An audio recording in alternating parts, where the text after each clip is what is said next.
Alright guys, and welcome back to another video in my Dead by Daylight series. So today I'm going to give you the best tips to improve your killer gameplay so you can become a bit of a machine at killing, and giving you some hints to improve your game.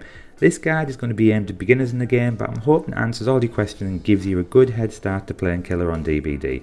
If you are new to killer or not having much success, then fear not. If you follow this guide, I cannot guarantee you'll become the king of DBD, but it will hopefully help you improve your play and improve your chances of getting those kills during the game. Let's face it, we go killer to kill. So let's get straight into the tips to help you improve as a killer.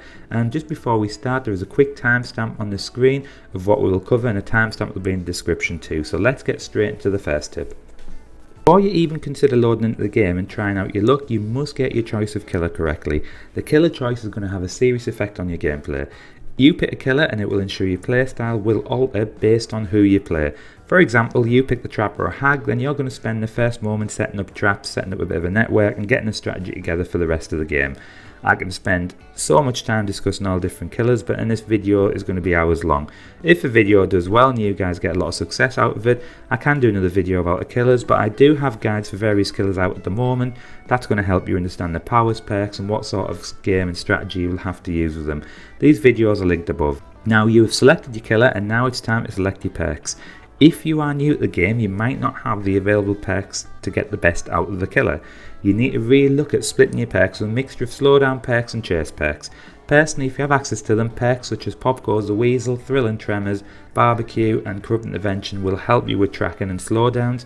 Then you have chase perks like Endurance, Spirit Fury, Bamboozle. These are there to help you hopefully end the chase early. The idea of killer gameplay is usually about time management. Add-ons are going to help you in a number of ways too. However, again, I don't have time to talk about all the add-ons, but make sure you read the add-ons that are available to you and figure out how they're going to help you with your game. I can't stress enough, guys, how important your build is when playing killer. This is going to make and break your game. Pick your killer and perks, and now it's time to start trial. First thing is first, you need to put pressure on the survivors straight away. My second tip is try to understand spawn locations as much as possible. So when I say this, I mean understand the likeness of where survivors will spawn on the map in relation to your location. This is something that you will get with practice, and I have pinpointed a few locations and ideas going off my gameplay that you can see to understand where survivors have started. If you have the perk Discordance, then I would highly recommend this to give you a nice head start until you learn the location. Discordance will alert you when survivors stack on gens, so good for the early start to the game. Remember, time management, find those survivors quickly and disrupt their play. Tip number 3 is understand the map layout. Personally, when I start a game, I scope out the map straight away, but I don't see many killers do this. I check the location of the gen and then make it a priority of which gens I need to protect at all costs. The last thing you want is towards the end of the game to be left trying to stop survivors doing a couple of gens with a huge distance between them, because that's going to be a certain recipe for disaster.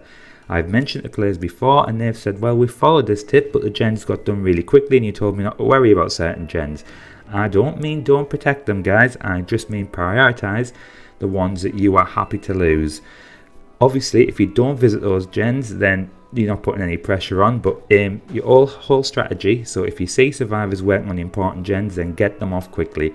If a survivor takes you towards an important gen and you see or hear the important gens being worked on, then stop and chase them all the way. Tip number 4 is the chase, and more specifically knowing when to drop it. As a killer, you really need to understand when you have to drop a chase, and when we say drop a chase, we mean when the time is right to accept defeat to a particular survivor and move on to another survivor or action in the game. There's videos out there saying 15 seconds, 10 seconds, 30 seconds, when this happens, when it happens. It is all going to be circumstantial. I'm not expecting you to sit there timing how long the chase is going on for, but get an idea of the map and the ability of the survivor. If you see a survivor heading to a strong area of the map, and when I say strong, the things you need to look for are strong loops, lots of pallets, vaulting opportunities, or general areas away from the gens, then drop that chase and accept defeat this one time. That survivor has won this battle, but they certainly haven't won the war, so you need to concentrate on going back to the objective, whether that be chasing another survivor, disrupting the gens, whatever. Yep, you need to basically drop that chase. This brings me on to tip number 5, which is do your intel on survivors. So when you chase survivors, you should get a feel of how good they are. The main issue I see when watching killer gameplay is you will see a survivor who can loop and think fuck it and chase them for the whole game, whilst the gen jockey friends complete all the gens and you walk away with at best 1 kill, but you're going to D-pip and get Really bad points. The game is you against 4 players. If you and you and try and kill the likenesses, you're not going to start off playing the top dogs of DBD. However, you're still going to have players that can loop. Things to look out for in a survivor. If a survivor doesn't drop the pallet straight away, if they do drop it and wait the pallet for you to break it, if they move seamlessly from one loop to another, then you probably don't want none of that aggro. If it's all the opposite, then congratulations, you're probably going to get him down or her down in no time, and this is when you can start pressuring the team. One point is also, if you are casually starting a game and a survivor comes looking for you and starts teabagging or flashing their flashlight for attention, the likeness is this player is a designated looper and will try to break your ankles at every opportunity. Whilst he's doing that, his less useful friends will be pressing M1 while gaining all the glory from this one player. Personally, I don't want none of that. I will hunt for the weak link, but obviously give him a little chase, and if they display any of the above points, then leave him immediately and go find the, to be quite frank, more hopeless friends. If you've got a team full of these loopers, then good luck, because you're certainly going to need it. Tip number 6 is hiding your light in mind games. I'm not expecting you to pull off some Jedi mind tricks and survivors, but just some basic mind games and hiding in the red light will go a long way to help you end chases. You're going to be surprised by how many times this will actually catch survivors out. Word of warning, don't do this in areas like I'm showing you here, because a survivor can see you. It's not going to work, and new killers, I see this happening too often. Doubling back on areas like this is just going to cost you time. If you're in an area like this, keep chasing and hope the bloodlust will help you either catch them or make them drop a pallet for you to break. Mind gamer pallets are extremely helpful too, so if you get a pallet slammed in front of you, you might want to stand in front of it quite still, and the survivor might run thinking you're breaking it, allowing you to just move off and catch him. However, if the survivor just stands there, you know you need to break that pallet. Don't stand there for too long.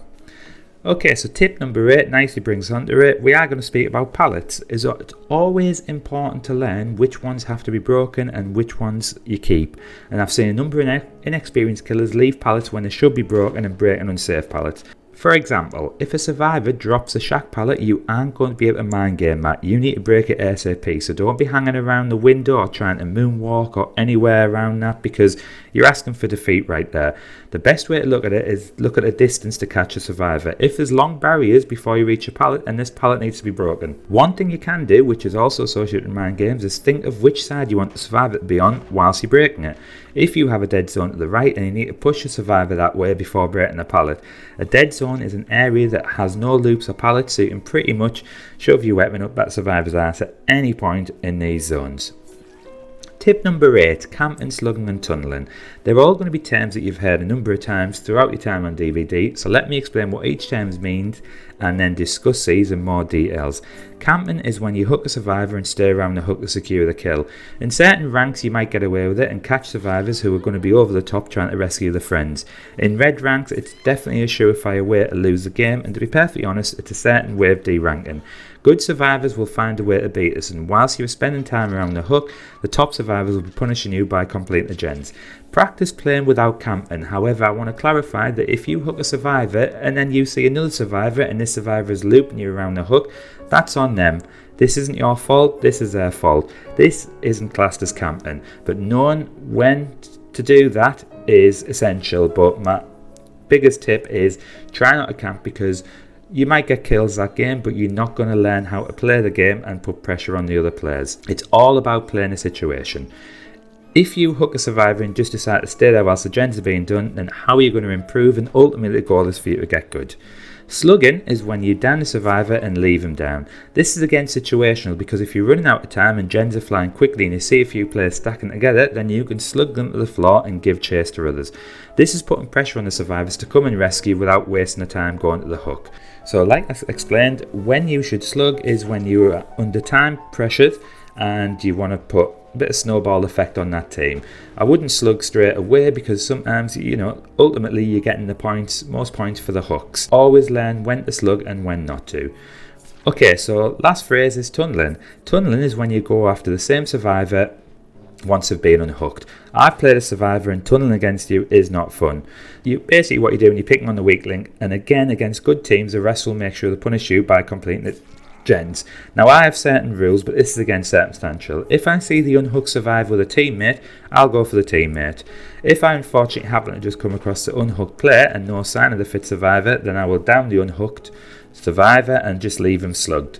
This works for me and slows down the game, because although you haven't hooked that survivor again, you've left them down, his friends are going to have to come for him. If I bump into that unhooked survivor, he's doing a gen or anything shortly after that, down you and most likely hook you. This is on you, my good friends. Now, killer mains will be quickly disliking the video, and now my last sentence will probably piss off survive mains, but chill out guys, these are called tactics. That can be used in the right circumstances, will help you become a better killer. Survivors have perks to combat this, such as borrowed time and DS. Knowing how to play against them will help you improve massively. I would only recommend these strategies if you are losing badly and to try to turn the game around. Tip number 9 is understand your role. So you have to kill survivors, that are the aim of the killer, isn't it? What you are talking about, understanding your role, is looking at how you gain points in the game. You want to focus on these as much as possible to try to get the most points, and this will help you understand what your role is in the game. So firstly, you need to kick gens, you need to break things, you need to chase down survivors, you need to hook them. The more times you hook survivors, the greater the points you're going to get, but also the greater chance of winning will be too. Players often go into the games looking for 4 kills and using this as a be all and end all. Let me explain how I look at things. Firstly, when I play, I want to get a pip. A pip is when I rank up on the system. I want to get ruthless or merciless killer, so I need to get as many hooks and just have a good all round perfect game. If I'm playing Survivor Friends team and they're excellent, then if I get brutal killer, I'm usually happy with that. It just means it was basically a draw, you haven't lost any points. If I lose the game, that's normally when you get the entity displeased. I mean, you've literally displeased the entity, that is not good. When you work out the emblem system, you focus on things that will help you win the game. Destroying pallets, you're breaking loops for survivors to use in the future. Kicking a gen, you're stopping the progression. Setting the survivors back in their objective. So even though most believe the emblem system is broken, it just points out what objectives you have as a killer. You can actually get a 4K yet only get brutal killer, and likewise you can get a couple of kills and still get an entity displeased. So remember these things when starting a game, because it's going to improve your overall play. One thing that emblem system does do is seriously punishes you for how quick the gens get done. So again, protect those gens. My final tip, and tip number 10, is just have fun. So people neglect this aspect, and if you take these advice, then hopefully you'll improve your killer game and start seeing a lot of success. Playing killer is difficult, I'm not going to lie. It can sometimes be extremely stressful, but adopt this approach that it's just a game. You win some, you lose some, and what I always tell players is try to understand why you lost the game. Try to cut out the mistakes for the next time and understand what actions you took that made it easier for those survivors to escape. It takes time and practice, and you will lose a lot of time to start off with. Don't be afraid to experiment too. I reached red ranks playing a certain killer, then after that, when I was in red ranks, I was handed my arsenal plate with the same killer. So I switched to a different killer and build, and now I'm holding my own, and really, if I can do it, then anyone can.